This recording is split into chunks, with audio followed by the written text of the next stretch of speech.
Welcome, I am Gimba Umar. Tonight, Independent National Electoral Commission declares APC candidate Rotimi Akeredolu winner of Ondo State governorship election.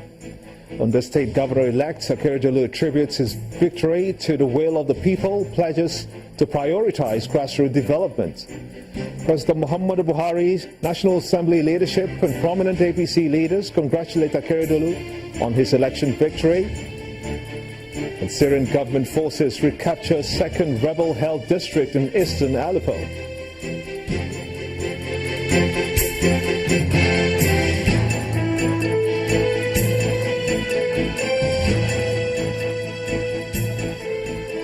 We begin tonight from Ondo State, where the Independent National Electoral Commission (INEC) has declared Mr. Rotimi Akeredolu winner of the governorship elections in Ondo State. He's now governor-elect of the state and will take over from the incumbent governor Olusegun Mimiko next February. Mr. Akeredolu came tops with 244,842 votes to defeat his closest rival, the candidate of the People's Democratic Party, Mr. Eyitayo Jegede, who scored 150,380 votes. Our correspondent, Kayode Alayode, reports. It's also blank. Journalists, anxious party agents and officials all waiting for the collation of the results from the Ondo governorship elections. CPN 6-3. The votes are collated, local government by local government, starting with Ondo East. APC 4253. PDP 7317. Although a close race between the two major political parties, the All Progressives Congress APC and the People's Democratic Party, the PDP. But when counting got to the 16th local government area, Akure South, it was clear who the winner of the election would be. AD 12270. APC 25797. PDP 25005. With the results of Ondo and Ilaje now in, all 18 local government areas' results are complete. Then returning officer Professor Ganiu Ambali declares the winner. That Olusola Alex Oke of AD Party scored 126,889 votes. Mr.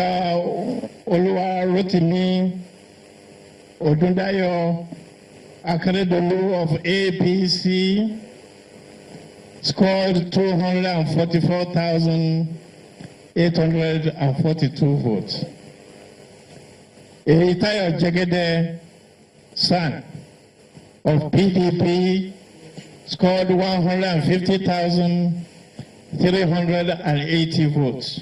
Oluwa Rotimi Odunayo Akeredolu of APC, having satisfied the requirement of the law and scored the highest number of votes, is hereby declared the winner and is returned elected. The political parties comment on the eventual outcome. Rigging an election is not what happened on an election day. The process that leads to the day of the election, sometimes my constituent world becomes a rigging in that particular election. So I will say that powerful interest in this country, working hands in glove with INEC, decided to do us in this election. They decided, they desired, and they have achieved their aim to hand over our party to APC. The law is that election may not be all that completely free, but there should be substantial compliance with what is acceptable. And from all that we have seen, no death, no serious crisis.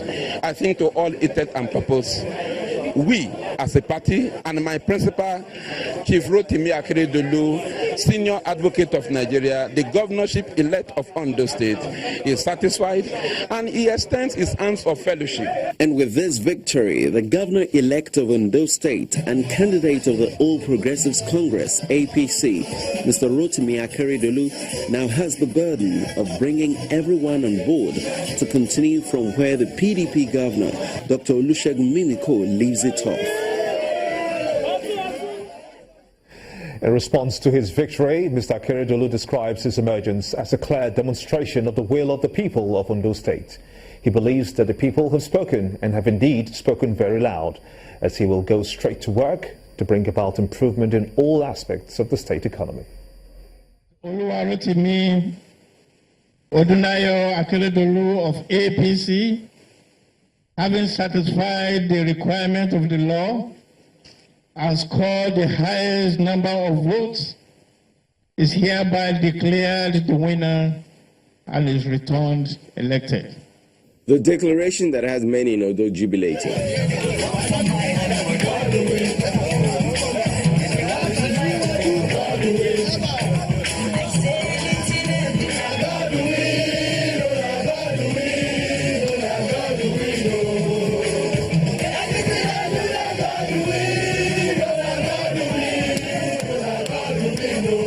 None more than the winner of the election, who links his victory to efforts of supporters and, in a way, other contestants.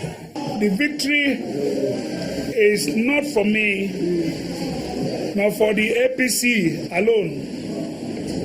It is a victory for the people of Ondo State, irrespective of which side of the divide you stood during the election. Today, change has come to Ondo State. I hereby make a solemn pledge that this collective mandate shall address all issues with keen determination. Let me use this opportunity to thank profusely the President and leader of our party, President Muhammadu Buhari, for his exemplary leadership qualities.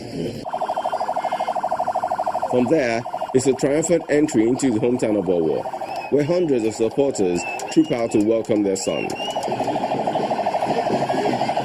On the train is the Minister for Solid Minerals Development, Kayode Fayemi. The voices on the streets say the same thing. I'm so much happy because I'm indigenous of Owo. That's why I'm so much happy, because it's my daddy that wins. We are very happy and happy and continual happiness, because what happened today is unexpected. But we didn't even know that God will definitely do it for us, but He have done it. I know he's a man of policy. He's a man of good things. So we are expecting good things from this man. I know our education system is going to change. Payment of salaries will be done. I know the workers that they are being held for months now, I believe their money will be paid. And so many good amenities will come into the states. As supporters of the party rejoice, the winner of the election understands that the celebrations of today must translate into meaningful development for the state the moment he takes the oath of office come February 2017. Well, in the meantime, the President has congratulated the Ondo State Governor-elect, Mr. Rotimi Akeredolu, on his victory in the November 26 governorship polls in the state. President Muhammadu Buhari also commended the APC National Chairman, Chief John Oyegu, the Chairman of the Campaign Committee, Governor Simon Lalong of Plateau State, and all party faithfuls for ensuring a successful outing. In a statement, Presidential spokesperson Mr. Femi Adesina says that President Muhammadu Buhari rejoices with the people of Ondo State, who affirmed his own belief that Mr. Akeredolu possessed the qualities to realize the Ondo of their dreams. In the President's words, quote, "This is a huge win. The mood today is against corruption, insecurity, and for the restoration of the economy and the creation of jobs. This is where the party stands, and I'm happy that the electorate has read the situation correctly." End of quote. He asked the other contestants to see Mr. Akeredolu's triumph as the wish of God and to work with him to make Ondo State truly progressive and economically prosperous. More congratulatory messages have been pouring in for the governor-elect of Ondo State, Mr. Rotimi Akeredolu, from his party. The Speaker of the House of Representatives, Mr. Yakubu Dogara, has described the victory of Mr. Akeredolu as a confirmation that the All Progressives Congress is still loved by Nigerians. He said, quote, "I would like to congratulate my learned colleague on his victory at the polls and also commend our great party, the All Progressives Congress, for a thorough and successful campaign." End of quote. The Speaker urged all concerned to come together and ensure that the incoming APC government in Ondo State delivers on the mandate given by the people in line with the party's manifesto. For the chairman of the Progressives Governors Forum, Mr. Rochas Okorocha, the victory of Mr. Akeredolu is a confirmation of the popularity of the All Progressives Congress, the APC, in the Southwest, and also a demonstration of the love of the people for President Muhammadu Buhari. For his Ogun State counterpart, Ibukunle Amosu, he says, in choosing Akeredolu and the APC, the people of Ondo State have made one choice that will bring unprecedented progress, infrastructural development, as well as social and economic growth to the Sunshine State. The Ogun State Governor urged the Ondo State Governor-elect to see his emergence as an opportunity to unite the entire people of the state, regardless of political affiliation or tendency.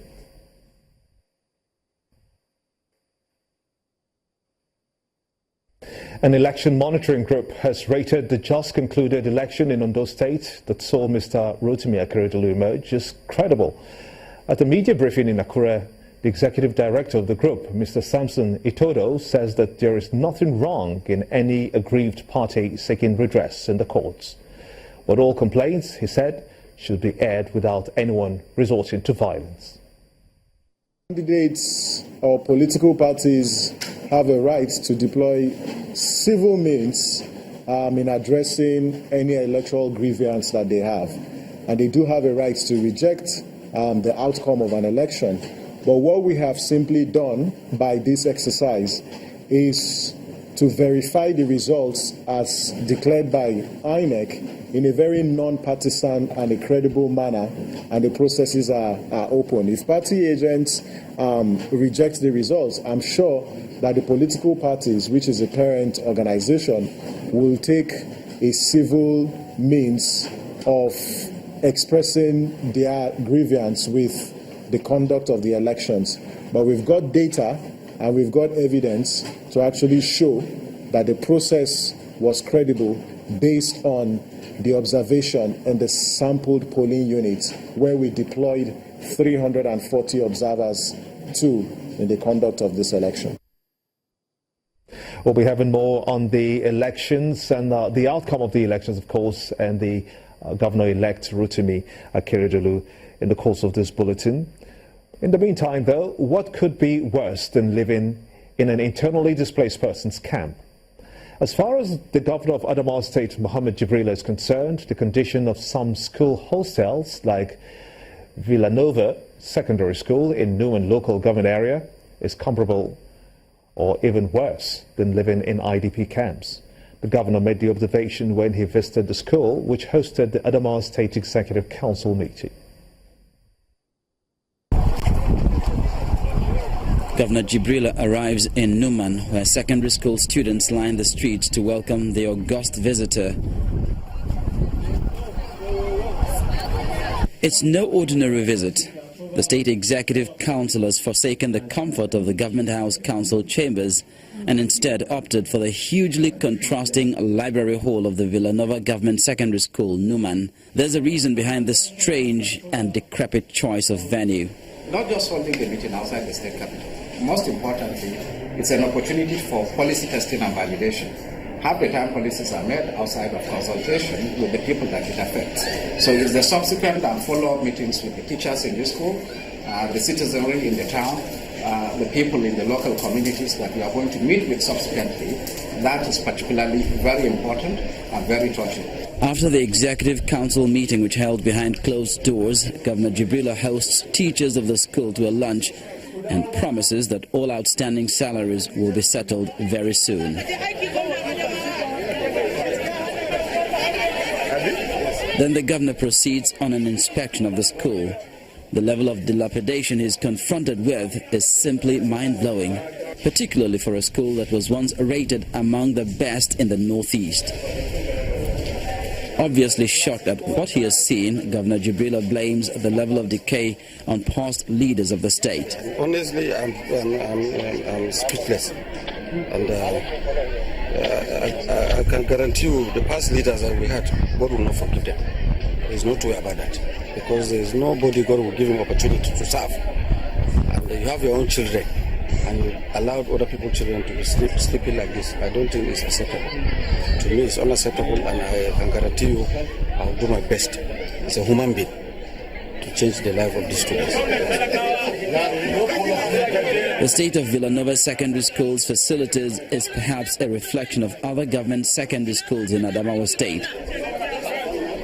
However, with the state's chief executive having seen things for himself, it stands to reason that rehabilitation may soon commence. In part two, after the break, Socio-Economic Rights and Accountability Project asks National Assembly leadership to release information on running costs of both legislative chambers and monthly incomes of each lawmaker. Join us again.